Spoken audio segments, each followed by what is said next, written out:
Atlantis adalah sebuah benua yang besar. Berarti kan kalau menurut Anda Atlantis itu kan sebuah benua, iya kan? Nah, sekarang sejak kapan Atlantis itu dinamakan Atlantis? Apakah Atlantis itu memang ada sejak dulu? Ataukah Atlantis itu sebenarnya nama yang diambil dari benua Atlantis sekarang, samudra? Atlantis itu berbahasa Lemurian, Atlantean, yang artinya berpindah atau bermigrasi. Jadi Atlantean itu dulunya itu berasal dari benua Lemuria. Lemurian. Ya, berpindah atau bermigrasi ke tempat benua yang baru. Akhirnya mereka mengembangkan peradaban sendiri, budaya, tradisi dan sebagainya sendiri yang lepas dari Lemurian. Nah, terus itu adanya kan 25.000 tahun yang lalu, betul kan? Lebih lama lagi. Apa perbedaannya? Kalau dulu benua, kenapa sekarang Atlantis disebut dengan samudra? Apakah beda antara Atlantis yang dulu dengan Atlantis sekarang? Samudra Atlantis itu dulunya bekas dari benua Atlantis. Atlantik ya. Samudra Atlantik dulunya itu bekas dari benua Atlantis. Benua Atlantis yang sekarang yang disebut Atlantis itu berarti luar biasa lebar ya kan? Iya, dan itu sudah sempit. Sudah sempit? Sudah sempit karena pergerakan zaman masa lampau itu kan bergerak. Dulu itu bumi itu satu daratan. Satu daratan dulunya. Sekarang kan sudah pecah-pecah karena adanya fluktuasi, pergeseran semesta. Bumi. Berarti gesernya jauh banget ya dari samudra sampai ke sini maksudnya. Iya. Sekarang aja kan Irian Jaya semakin ke timur. Irian Jaya semakin ke timur, Australia semakin ke utara. Karena ada pergeseran berarti. Ada pergeseran. Berarti luar biasa banget. Ini gedenya. Hal-hal ini mungkin sudah dideteksi oleh BMKG dan sebagainya. Pergeseran ini lempengan bumi itu. Iya. Makanya kan BMKG bisa mendeteksi kapan akan terjadinya gempa gitu toh. Jadi. Iya kan? Iya. Tapi itu bisa dirubah. Loh, maksudnya terjadinya gempa itu bisa dirubah dengan cara bagaimana? Ya biasanya ini orang-orang yang peka, yang mempunyai katakanlah kelebihan. Iya. Dengan cara? Ya dengan cara beraction, melakukan, bertindak. Ya kalau ini sih penjelasannya agak susah. Iya. Nantilah kan banyak apa itu ramalan-ramalan mengindikasikan bahwa akan terjadinya tsunami besar, Jawa terbelah dua, itu memang begitu adanya, cuma mungkin digagalkan. Dengan berbagai macam cara mungkin yang tidak terlihat. Yang gagal itu para avatar. Benua Atlantis dengan samudra ini kan berbeda. Iya toh. Kalau benua masih daratan, sedangkan samudra udah lautan. Ya toh. Nah, terus kalau dulunya masih daratan, bangsanya masih satu atau berbeda-beda? Maksud saya gini, kalau sekarang terpisah-pisah gitu ya, misalnya kalau ada orang Papua berkulit hitam, ya kan, misalnya ada orang Cina berkulit putih dan sebagainya macam. Nah kalau dulu masih satu daratan, apakah satu warna kulit atau bagaimana? Nggak banyak ya. Jadi kalau dulu itu bangsanya berbeda dengan yang sekarang. Perbedaannya gimana? Ya banyak lah, susah. Soalnya cikal bakalnya itu dari Adama atau manusia pertama. Lemurian itu cikal bakal keadaan bangsa-bangsa yang sekarang. Bisa dikatakan awal mula peradaban atau bangsa-bangsa di dunia sekarang. Contoh kayak sekarang itu ada enam bangsa. Jadi secara inti hanya ada 6 bangsa. Bangsa Negrida, bangsa Indirena, bangsa Arvina, bangsa Kaina, bangsa Negrida dan bangsa Rama. Coba Mas disebutin maksudnya bangsa Lemurian apa? Bangsa Rama itu dikenal dengan India sekarang. Yang Rama? Ya, iya, terus yang kedua? Sekitarnya. Oh ya. Bangsa Kaina itu ya. Cina, Jepang, Korea dan sekitarnya. Obat yang berkulit sipit itu ya? Kurang lebihnya ya. Negrida, Afrika ya. Oh ya, yang berkulit hitam. Ya. Ya terus? Ardina itu Timur Tengah. Oh iya Timur Tengah. Udah berapa udah? Udah 5 toh? 5. Ya satunya. Kemudian Lemurian. Iya Lemurian. Lemurian belum. Atau Lemurian 6 ya. Iya ke-6. Lah Lemurian itu cikal bakal bangsa mana? Bangsa kita, bangsa Nusantara. Nusantara. Nah, yang dimaksud Nusantara itu hanya Indonesia atau melingkupi Melayu? Dulu kan nggak seperti sekarang. Iya, maksudnya kalau ada ngomong-ngomong misalnya ngomong Nusantara kan itu kan anggapan kayak saya mungkin rata-rata. Karena kan kalau kita lihat seperti Filipina saja kan sudah tercampur sama Indochina itu ya. Cina dan Eropa, ya kan. Filipina itu Lemurian juga dulunya.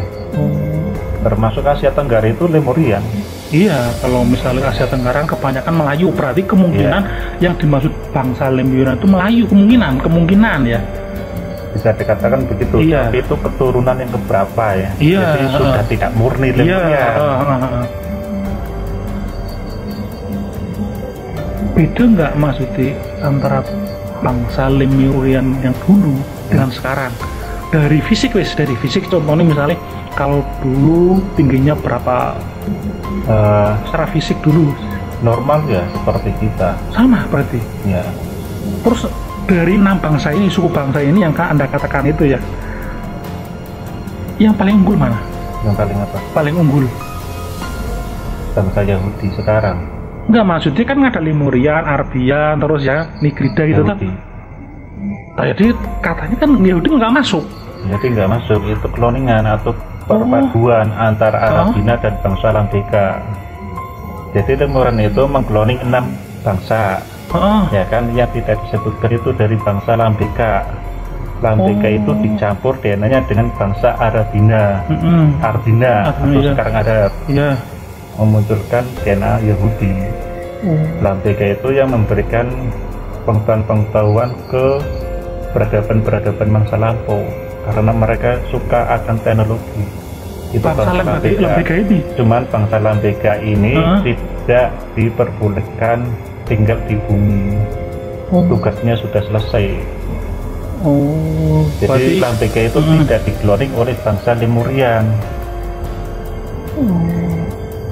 Cikal bakal bangsa di dunia sekarang itu kan berasal dari Lemurian yang diklon lewat kloningan tadi. Berarti bangsa Lambeka itu tidak termasuk? Tidak termasuk, tapi dulu pernah ikut andil lah terhadap kemajuan dan peradaban di bumi. Nah, dari 6 suku bangsa yang paling pertama siapa? Lemurian? Yang pertama apa? Yang pertama ada apa, memang udah ada 6-6-nya ini di bumi? Ya, manusia pertama tetap Adama. Oh, Adama ini? Ya. Adama terus memunculkan 6 suku bangsa ini? Jauh, terpaut jauh. Oh, maksudnya terlalu jauh? 3 miliar tahun yang lalu. Iya. Terus bagaimana ya cara mengetahui rentetan 6 bangsa ini, suku bangsa ini mulainya dari mana? Agak sensitif juga sih. Itu penjelasannya terlalu ya, kita men-track DNA tertua kita. Gitu ya. Atau menelusuri DNA tertua kita. Jadi sedikit memori-memori yang terdapat di DNA kita itu diterjemahkan atau dibaca atau diikro.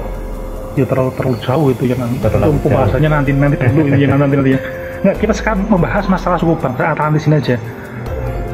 Kan sangat menarik katanya Atlantis yang telah hilang gitu, kita sudah sering mendengar ya, katanya bahwa Atlantis dulu itu kayak surganya dunia gitu ya, terbaik.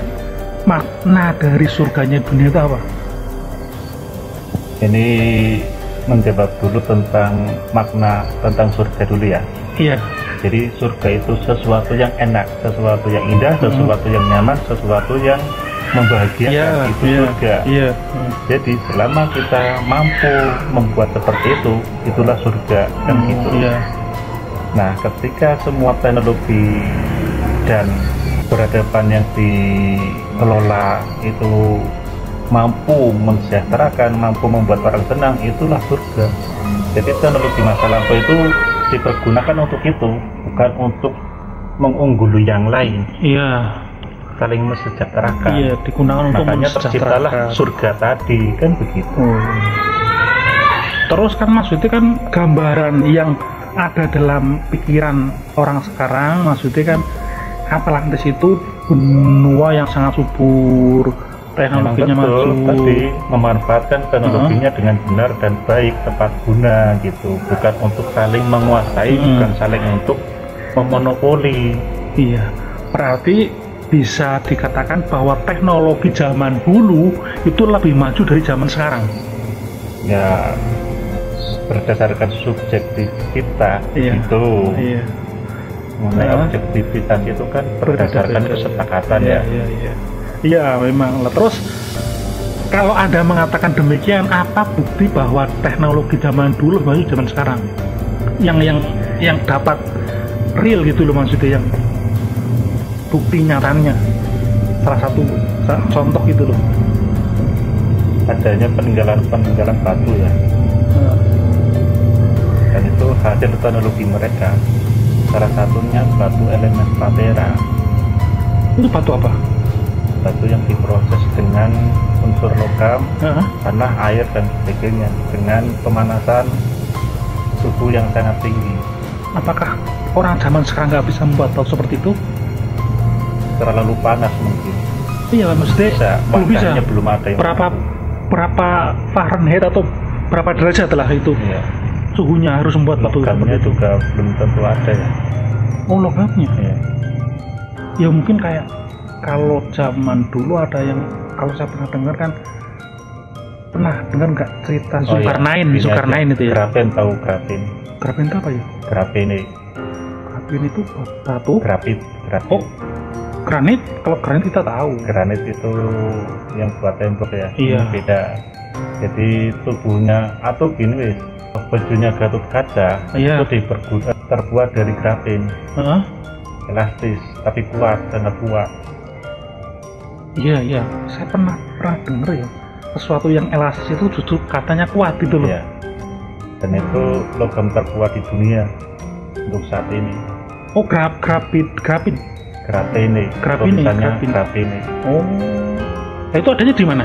Kalau sekarang di Indonesia? Ada ilmuwan dari luar negeri yang berusaha untuk mengembangkan ya, tapi belum diproduksi secara massal karena itu kan sangat mahal. Tapi ada di Indonesia, ada berarti? Bahannya di Indonesia salah satunya ada. Berarti itu gabungan? Enggak satu bahan itu tidak? Enggak, banyak banyak material atau mineralnya. Berarti dan itu pun harus diekstrak menjadi partikel dulu. Berarti nggak langsung berarti ya? Berarti memang teknologi zaman dulu ketika benua masih Atlantis, satu daratan, teknologinya sudah maju.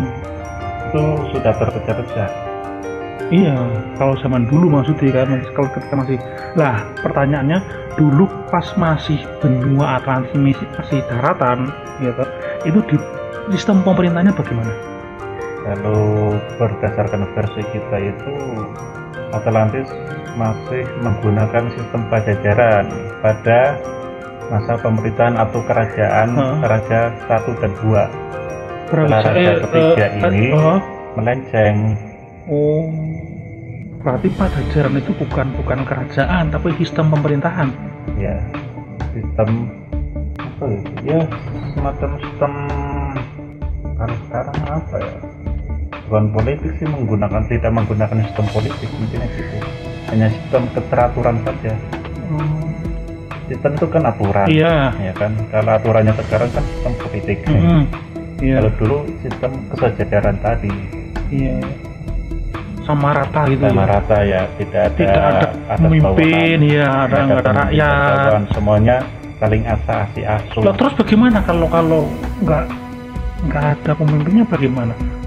Karena memiliki kesadaran yang tinggi, jadi tahu sesuai pekerjaannya atau apa yang dikerjakan itu sesuai dengan bidang dan bakatnya masing-masing, tidak ada paksaan di sini. Iya. Nah, terus apa tidak usah misalnya untuk mengkoordinasikan? Ya kan mereka sudah sadar diri, tidak perlu dikoordinir. Bukan adanya sistem pengkoordinasian misalnya itu karena memang belum teratur tingkat kesadarannya. Lah iya, karena misalnya seperti sekarang itu masih kan kesadarannya belum tumbuh, makanya perlu dikoordinasikan. Ya, kira-kira begitu.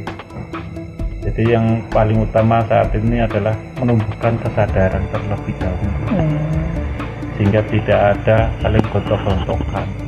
Bagaimana kok zaman dulu bisa semaju itu? Karena kan ini pengetahuan tentang ketauhidan, pengetahuan tentang keesaan itu masih dipegang.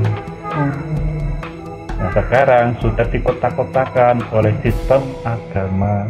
Oh iya, mungkin terlalu jauh. Ini agak sensitif. Iya, terlalu membahas, terlalu jauh kalau kita membahas masalah agama. Iya. Oh iya.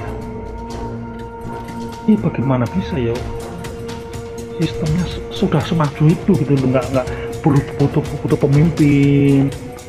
Bagaimana bisa? Kenapa? Berarti bangsa kita mengalami kemunduran yang sangat pesat toh. Iya. Terus kira-kira menurut Anda bisa nggak kalau menuju bangsa yang kayak dulu lagi? Ada siklusnya? Ada siklusnya. Susah untuk membahas masalah siklus itu. Berapa tahun yang akan datang gitu ya? Jadi kalau dulu sempat gencar ramalan dari suku Maya atau Indiana kan yang dikloning oleh Bang Lemrian tadi ya. Suku Indian itu suku asli Amerika. Nah, Amerika yang penduduk Amerika yang sekarang itu kan pendatang. Iya, yang dari benua Eropa, ya kan? Inggris itu ya. Benua Eropa itu dari mana? Dari migrasi Atlantik. Karena Atlantian itu sukanya menjajah. Bangsa-bangsa Eropa. Ya, hobi menjajah. Sukanya memang begitu. Agak berat ini memang. Iya. Sebenarnya gini, yang jadi masalah tuh bagaimana bangsa kita kok mengalami kemunduran yang sangat-sangat terus itu loh. Menurut saya yang agak aneh. Terus menurut saya agak susah untuk dicerna akal bagaimana sistem pemerintahan atau sistem yang sekarang untuk memperbaiki sampai menuju ke sana gitu loh maksudnya. Orang-orang yang menggali tentang sejarah leluhur kita itu selalu ditekal gitu ya. Sudah tidak boleh muncul. Lah kira-kira yang mencekal itu dari pihak mana? Kalau bisa dikatakan ya elit global. Oh, elit global. Ya. Karena mereka tahu gitu ya. Tahu. Nanti kalau ini muncul mereka tidak bisa membutuhkan rakyat ini gitu ya. Nusantara gitu ya. Kekayaannya nggak bisa diambil lagi tuh. Ya. Makanya di Indonesia sekarang itu bagaimana caranya agar tidak tumbuh. Makanya selalu diperbudak. Iya, kesadarannya nggak boleh tumbuh karena kan dengan kesadaran tumbuh itu nanti akan terjadi dengan banyaknya sumber daya alam yang melimpah, mereka ya pasti otomatis kalau kecerdasannya tumbuh, kesadarannya cerdas nanti. Makanya sekarang yang ditekankan adalah kesadarannya dulu. Untuk mengembalikan seperti dulu ya dengan kesadarannya dulu, tumbuh dulu gitu. Iya. Nah, terus bagaimana cara menumbuhkan kesadaran? Kita action Gimana maksudnya? Action itu berarti bertindak. Iya, maksudnya bertindaknya bagaimana? Sesuai dengan kemampuan kita, sesuai dengan kapasitas dan kapabilitas kita masing-masing. Nah itu kayaknya saya masih belum paham maksudnya action ini. Action di sini dia memberikan contoh ke masyarakat, salah satu yang paling mudah itu ya, salah satu yang gampang memberikan pengetahuan dan edukasi itu kan salah satu sesuai dengan kapasitasnya juga. Nah dari sini untuk menumbuhkan kesadaran kan kita harus tahu dulu pengetahuannya, ya kan? Jadi bukan langsung kesadarannya, tapi prosesnya harus tahu dulu untuk menuju kesadaran. Makanya kalau bisa ketika alam sekarang sudah sangat mendukung, berkumpullah dengan orang-orang yang berkesadaran tadi. Bagaimana kita tahu kalau cara-cara kita tahu orang yang sudah kesadarannya tumbuh dengan yang belum? Ya, biasanya lewat frekuensi. Iya, kalau misalnya kayak Anda mungkin tahu lah bagaimana cara kita tahu kalau frekuensinya ini sama gitu. Ketika kita sudah ada niatan, maka itu kita sudah menyebar frekuensi. Oh iya. Berarti kayak orang dulu ya, saya pernah dengan istilah dejavu gitu ya. Itu kan yang kayak frekuensi menyebar frekuensi itu juga kan? Oh iya. Jadi ketika kita ada niat itu sudah menyebarkan frekuensi. Nanti frekuensi ini akan ketemu frekuensi yang sama. Iya. Frekuensi yang sama kan gitu. Contoh seperti akalnya juga ketika ngobrol sama saya kan berawal dari ketertarikan tadi. Ada niatnya tadi. Jadi dari niat saja dulu. Nanti kita akan dipertemukan dengan orang-orang yang serupa. Dan sepertinya kayaknya tumbuhnya kesadaran tiap manusia itu nanti karena frekuensinya sama itu tadi.